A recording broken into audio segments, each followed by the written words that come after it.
The Thunder evening the series with the Spurs last night. Kevin Durant had a career high in the playoffs, 41 points. He outscored the entire Spurs team in the fourth quarter by himself, and it's no secret, of course, that he could be a free agent. He will be a free agent and potentially leave OKC this summer. Stephen A., could this performance keep him there, though?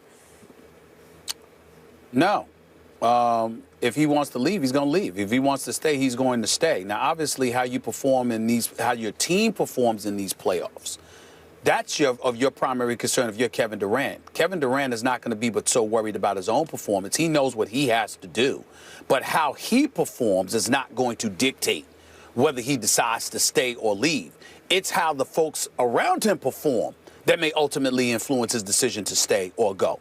It's not just about Russell Westbrook. It's about the other personnel you have behind you. It's about Billy Donovan and how he continues to grow and go through the maturation process of being the new head coach for the Oklahoma City Thunder. It's about Sam Presti and his ability to continue to build this roster to championship level. I mean, I think he's done a fabulous job. You know, he may have made some mistakes along the way. Nobody's perfect, but I think Sam Presti is a pretty damn good executive. He's proven himself to be just that. It's just that San Antonio and Golden State, with all the talk being about them, you have to do something to eclipse that so Kevin Durant doesn't feel lost in the shuffle. Now, he has something to do with that as well, because he is on the court. He does have Russell Westbrook as his sidekick. He is one of the top 3 players in the world. We all know what he brings to the table. I mean, this is Kevin Durant that we're talking about here. Skip, I'm just looking at some of these numbers, man.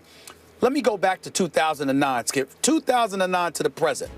30 points a game, 27.7, 28, 28, 32, 25, 28.2 this year. And the lowest in those last 6 to 7 years, which is 25 points per game last year, that was only because he had only played 27 games because of that foot injury. So with a bad foot and all, he still averaged 25 on 51% shooting. And during that same time span, he shot 47, 46, 49, 51, 50, 51, and 50% from the field all of those years.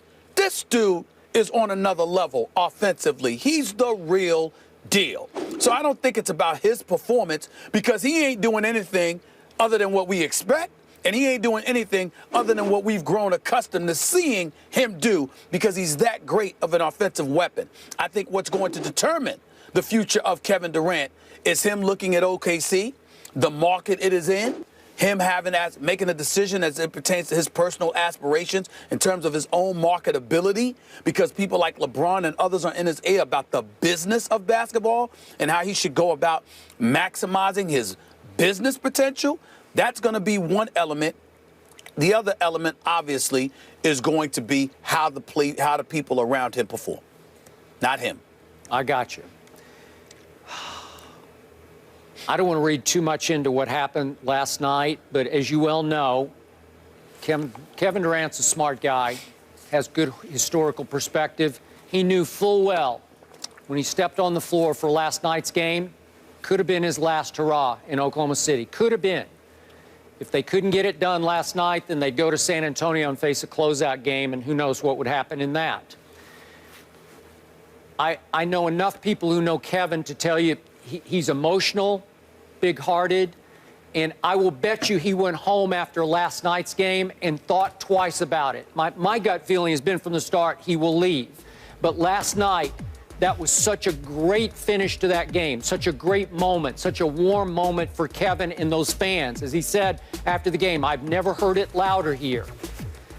I think Kevin, this is just maybe you could call it educated guess. I think he went home and started thinking, gee, wouldn't it be great if I could stay here? Wouldn't it be great if it worked like that all the time? And now we're back to, can he and Russell coexist? And I thought Russell went more out of his way this whole season to coexist better with Kevin.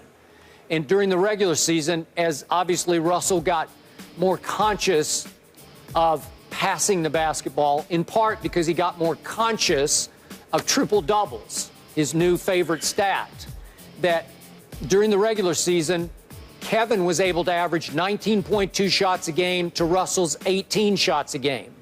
You read a bunch of stats from years past. I can show you several of those years in which Russell Westbrook took more shots during those regular seasons than Kevin did. Going into last night's playoff game, during the playoffs, Russell had taken more shots to date than Kevin had.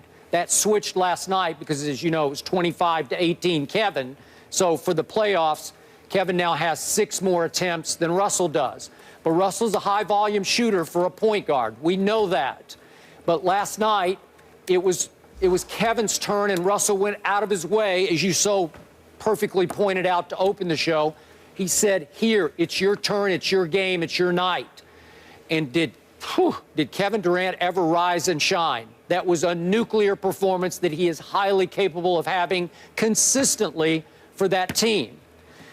But will it continue? Because I know for a fact Kevin was not the happiest camper after Game 3. Do you remember the end of Game 3? Remember the last big possession when Oklahoma City had a chance to make a shot to get, I forget what the score was exactly there, but they had a timeout call, and Billy Donovan called a play for Russell.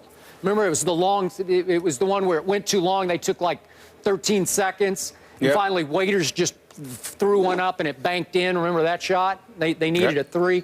They ran the play for Russell. And would Kevin love that? I don't know. I doubt he loved it.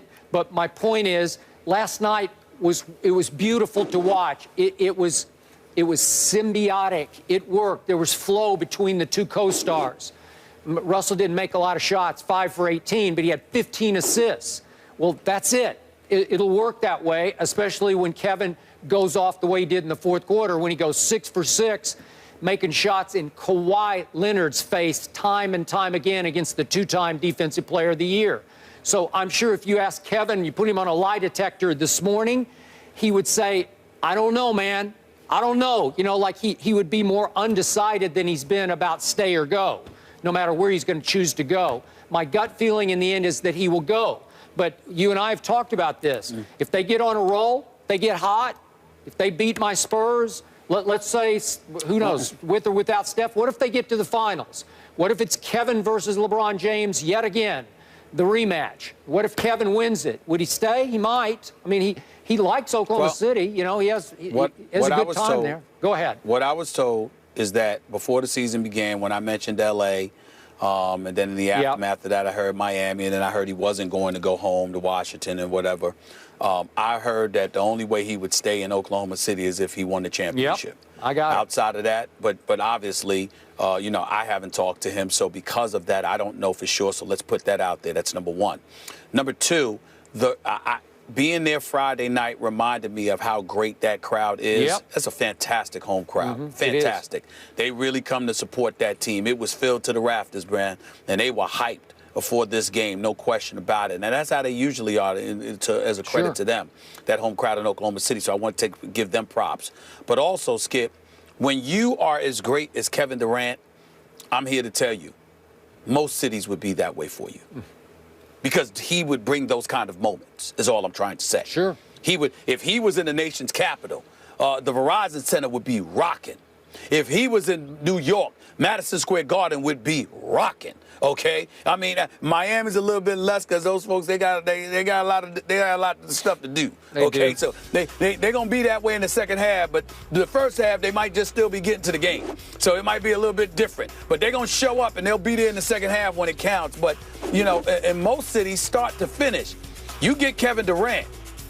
Trust me, the crowd's gonna be hyped, and so because he's that lethal. And I think when you look at it from that perspective, again, I think he's at a stage right now. He's already been to the finals. He's already been against LeBron James. He's already lost. I think it's one of those situations where Oklahoma City finds itself in a position, I think that the only way Kevin Durant will stay is if he wins the championship. If not, he'll either leave or sign a 2-year deal with an opt-out after 1 year so he and Russell Westbrook can be free agents at the same time next summer. I think those are the scenarios. I will say this. If by chance it comes to Kevin Durant versus LeBron James 2 in the finals, I will bet you Kevin Durant plays much bigger than he did the first time around. He just wasn't ready yet. He hadn't grown up enough. And he still averaged 30. He did. And he still averaged 30. But he wasn't there when they really needed him. Neither was James Harden, as you pointed out. Russell Westbrook had a couple of really bad turnover games. I think that team has grown enough. They would be different. Yeah. It'd be interesting.